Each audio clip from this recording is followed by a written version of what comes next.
Mesdames et messieurs, bonjour et merci de votre fidélité à votre émission, l'invité de l'intégration.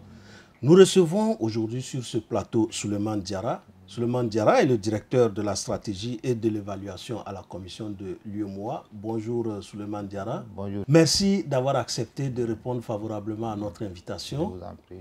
Avec Souleymane Diarra, nous allons parler de deux référentiels dont l'Union vient de se doter.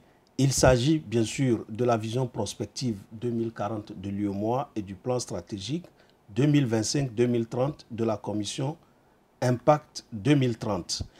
Alors, l'Union économique et monétaire ouest-africaine s'est dotée d'une vision prospective à l'horizon 2040 avec pour ambition d'être un espace économique et monétaire durablement intégré, paisible et prospère, ouvert sur l'Afrique, avec une position stratégique consolidée dans le monde.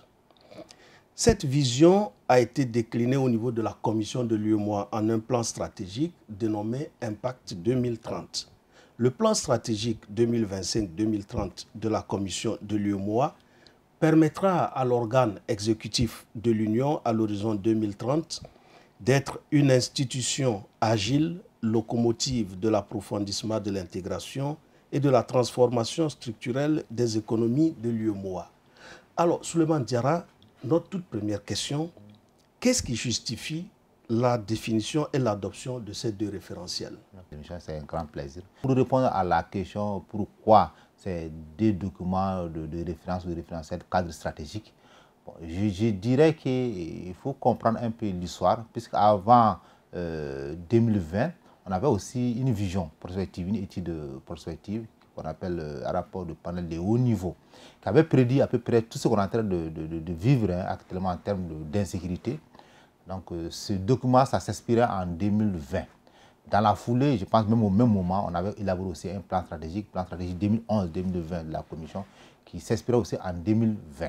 Donc, à partir de 2020, il n'y avait pas d'autre cadre référentiel. Voilà. Donc, ça, c'est une raison qui a conduit, je pense, les plus hautes autorités de la Commission à aller vers l'élaboration de ces deux documents. Mais au-delà, il faudra comprendre ce qui est le plus important, qu'il y avait pas mal de défis, il y avait pas mal de défis, de tendances lourdes. Voilà, si je peux citer, il y avait ces ruptures avec la guerre en Israël bien avant Covid. Il y avait aussi beaucoup de questions sur la monnaie, il y avait aussi beaucoup de questions, même sur des défis liés à l'intégration des changements géopolitiques. Donc, je pense qu'en fait, c'est l'occasion vraiment de revenir sur le passé, essayer de faire une analyse profonde pour voir les projections vers l'avenir. Donc, ce sont ces défis essentiels, des enjeux du futur qui nous ont amenés, plus ce que je disais, l'inspiration des deux documents cadres du passé à la précédente, à aller vers l'élaboration des deux référentiels. Justement, aujourd'hui, les deux référentiels sont disponibles et je rappelle que actuellement, vous êtes en train d'organiser des ateliers de vulgarisation au niveau des États membres. Vous êtes en train de présenter les documents à l'administration publique, au secteur privé, aux partenaires techniques et financiers, disons à la population en général. Mais quelle a été la méthodologie utilisée pour arriver à ces deux référentiels?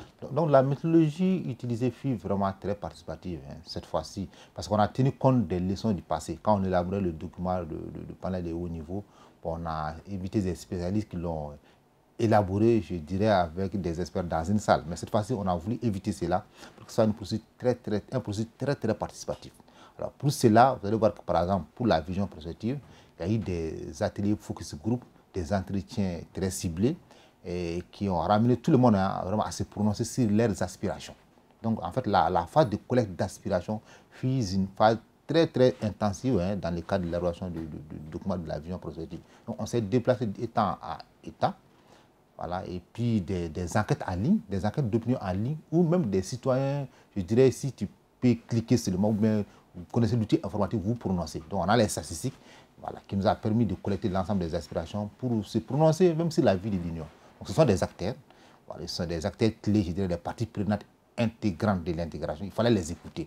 Donc c'est sur cette base-là, données collectées, qu'on a élaboré la vision prospective. Donc pour dire que ça fut très participatif, le processus fut très participatif, mais ça fut aussi très inclusif, puisqu'on a inclus toutes les couches que vous imaginez dans l'échantillonnage, la société civile, les secteurs privés. Les secteurs privés, vraiment, voilà, écoutés, puisque dans le cadre de la mise en œuvre du nouveau plan stratégique du secteur privé compte pour beaucoup.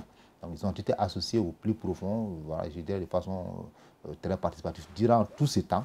Donc, c'est ça qui nous a conduit aux 2 documents. Voilà. Je rappelle aussi que pour la vision, avant son adoption, il y a eu un groupe de lecture composé d'éminents professeurs d'université de nos États membres. Exactement. Pour la vision, je pense après la phase de collecte, avec beaucoup d'ateliers, hein, voilà, quand on a collecté, je pense qu'on a ramené les experts des États autour des scénarios, autour du contenu du document. Voilà, après tout ça, là, et même la société civile, on a pris encore des représentants. Ils sont venus regarder pour voir si ce qui a été dit, ça a été reflété dans les documents.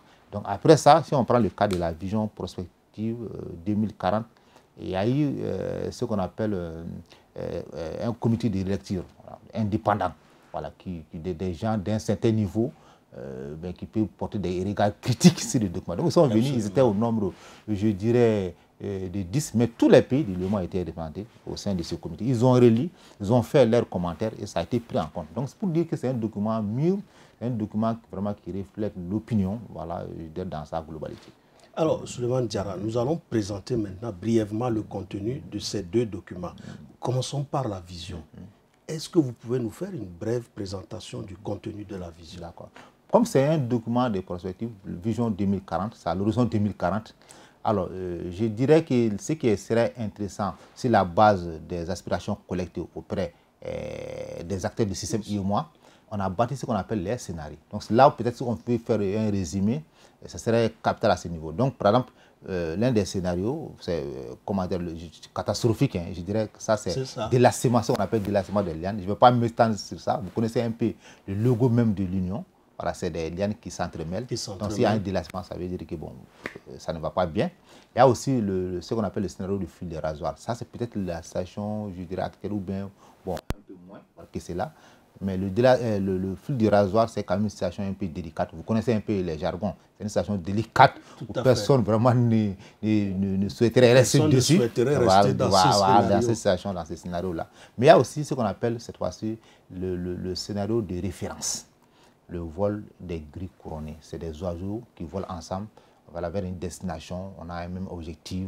Voilà, je dirais en V. Donc, vraiment, l'objectif est commun, c'est une vision partagée. Et ça, c'est qui a été retenu comme scénario de référence. Mais il y a l'autre scénario, bon, je dirais même plus ambitieux, voilà, qu'on appelle l'aigle majesté, mais qu'on n'a pas retenu comme scénario de référence. On a pensé que le vol des grilles couronnées, ça, c'est plus réaliste à l'horizon 2040, horizon de 16 ou 17 ans.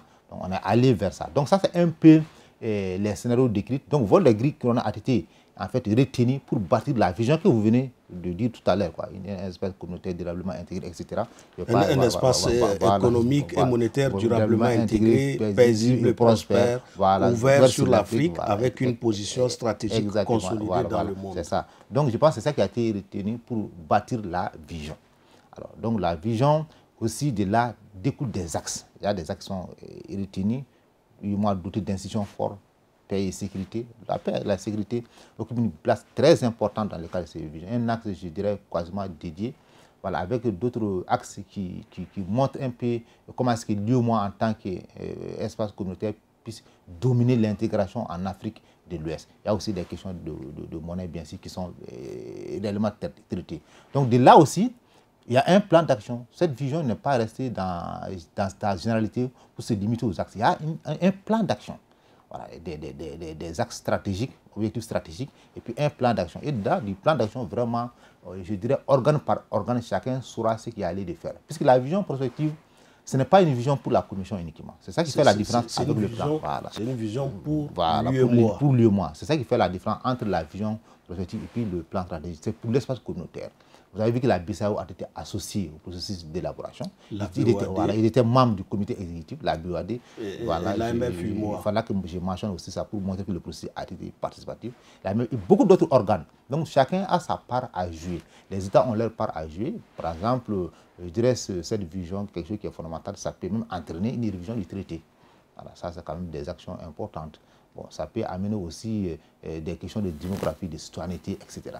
Voilà, des questions de transformation structurelle. Donc voilà un tout petit peu, si je peux exprimer ça, c'est pour la vision prospective. Alors par contre, je ne sais pas si je peux aborder aussi pour le plan stratégique. Oui, pour le plan stratégique, voilà, l'impact, dénommé Impact 2030. Donc ça, c'est notre outil de travail. Donc, voilà, ça, c'est notre outil de travail. Et c'est ça, la commission de la commission du UEMOA. Voilà. Donc c'est ça qui fait la différence avec le plan stratégique. Je disais tout à l'heure que la vision, c'est pour toute l'Union. Mais notre partition, pour nous, à la commission, je ne sais pas, ça va se jouer dans le cadre du nouveau plan stratégique Impact 2030. Dans ce plan, on s'est aligné sur le scénario vol de gris couronné et puis sur la transformation structurelle. Ça, c'est décliné dans la vision. Et comment le faire, c'est dans le document du plan stratégique. Donc, comme la commission du mouvement, une institution agile, locomotive de l'approfondissement de l'intégration. Une institution agile, locomotive de l'approfondissement de l'intégration et de la transformation structurelle des économies de l'UE. On n'a pas oublié dedans l'approfondissement de l'intégration, ce qui concerne un peu le socle. Je dirais le socle, tout ce qui est politique économique, marché commun, la paix et la sécurité. C'est un socle. Parce que si on n'a pas la paix et la sécurité, je pense que développement n'est possible. Rien n'est possible.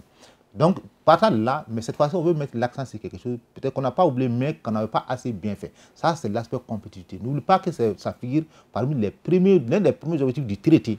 Donc, on veut revenir sur cet objectif, essayer de faire des choses en allant vers une transformation structurelle basée sur des filières, sur des écosystèmes. Si je dis filières, je dirais des filières agro-industrielles, des filières d'industrie légère et extractive, des services à valeur ajoutée. Je donne un exemple, le coton, textile, habillement, des choses comme un engrais, je peux donner des exemples comme le numérique. Donc, en les prenant, c'est des choses qui peuvent augmenter fondamentalement l'employabilité. Ça peut nous amener à être très proche de la population, mais avec tout un écosystème qui supporte la filière. Si on dit filière, bon, il ne faut pas penser que c'est une réorganisation à l'intérieur de la filière. Non, ce n'est pas le cas. C'est vraiment pour porter la filière avec un écosystème. Je dirais par exemple, coton, textile ou engrais, on ne peut pas le faire sans l'énergie. Aujourd'hui, on parle de pôles énergétiques. Il y a 3 pôles énergétiques qui sont en cours de construction. Donc, ça va supporter les filières. Au-delà, on veut aller même plus loin, même les formations professionnelles, même l'enseignement supérieur. Essayer d'orienter la formation professionnelle et l'enseignement supérieur vers les filières qui sont consignées dans les documents du plan. En essayant de former des jeunes dans la logique coton, textile, habillement, pour qu'ils sortent et être opérationnels immédiatement pour accompagner nos filières. Donc c'est un tout petit peu ça, l'approche du plan stratégique. Et à l'horizon 2030-2040, on veut créer plus de commerce intra-régional en quittant, je dirais, 15 ou 14% maintenant pour aller jusqu'à un niveau de 25%. Alors, Souleymane Diarra, vous venez de le dire, horizon 2040, horizon 2030, mais pourquoi spécifiquement s'arrêter à l'horizon 2040? Parce qu'on sait que pour la vision, parce qu'on sait que dans certains États, on va jusqu'à l'horizon 2050. Pourquoi au niveau de l'Union, on s'est fixé l'horizon à 2040? C'est plus prudent pour un horizon 2040 avec toutes les tendances. Les tendances changent beaucoup. Vous avez vu, il y a des années de cela, tout ce que vous êtes en train de vivre aujourd'hui, on ne peut pas les imaginer. Donc ça peut changer très rapidement. Absolument. Donc il vaut mieux avoir quelque chose qui est un peu plus réaliste. Une horizon, bon, 2040, je dirais 16 ans, 17 ans encore. Bon, et puis faire des choses plus concrètes et mettre en place un mécanisme d'ajustement ponctuel pour encore prendre en charge les tendances qui vont changer, que d'avoir une vision jusqu'à l'horizon 2050, où peut-être ça ne sera pas réaliste, l'horizon est lointain et ça devient flou. Donc voilà un peu, ce sont les analyses même qui ont imposé en fait la définition de cet horizon temporel. Alors, tout à l'heure, on a dit un peu les ambitions de ces deux documents référentiels. À échéance, à quelle transformation doit-on s'attendre au bénéfice des populations? Puisque tout ce qu'on fait, c'est en dernier ressort pour les populations. Voilà. Très concrètement, comme je disais, la transformation structurelle, vous savez, l'UEMOA, une union comme l'UEMOA, ça doit tourner autour, je dirais, du commerce intra-régional. C'est ça qui fait un peu la beauté ou bien le fondement d'une intégration. Si le commerce intra-régional, les échanges entre les États. Voilà, si c'est important, là on peut s'être très erré. Donc j'en suis sûr qu'avec cette vision, comme je disais tout à l'heure, on peut quitter de tout et puis aller jusqu'à 25%. Pourquoi ne pas aller au-delà, 50% si tout se passe bien? Donc au-delà aussi, il y a la question des jeunes, l'employabilité. La transformation structurelle, c'est avec la transformation structurelle, les écosystèmes, les filières, qu'on peut créer de l'emploi. Je n'ai pas dit que les macroéconomies ne créent pas d'emploi, mais en réalité, ça se joue aujourd'hui dans le domaine des filières. Donc, si on arrive à faire ce qui est escompté dans le document, je pense qu'on peut fondamentalement faire accroître le taux d'employabilité, surtout des jeunes, voilà, au niveau de l'espace communautaire. Donc ces deux éléments, je pense que ça touche le quotidien de la population. Vous avez parlé aussi de la question, tout à l'heure, on a parlé tout à l'heure de la question de la paix et de la sécurité. Et de la sécurité. Voilà. Il est prévu l'élaboration d'un livre blanc. C'est un livre blanc même qui va redéfinir les positionnements même de l'UEMOA, de la Commission sur des sociétés de paix et de sécurité. Puisque après, avant, bon, on a une politique paix et sécurité, mais ce qu'on doit faire réellement, qu'est-ce que les États doivent faire? Donc je pense qu'en fait, c'est important. Je dirais qu'on n'a peut-être jamais eu un document de stratégie, de référence aussi proche de la population que ces deux documents en cours de mise en œuvre et de vulgarisation. Alors, M. Souleymane Diarra, pour paraphraser un peu le président de la Commission, en 2025, nous allons assister à un atterrissage en douceur du cap 2025 et à un décollage vigoureux d'impact 2030. Mesdames et messieurs, cette émission est à présent terminée. Souleymane Diarra, merci. Je vous en prie. Nous vous remercions pour votre disponibilité. Je vous en prie. Nous vous donnons rendez-vous pour un prochain numéro de l'invité de l'intégration.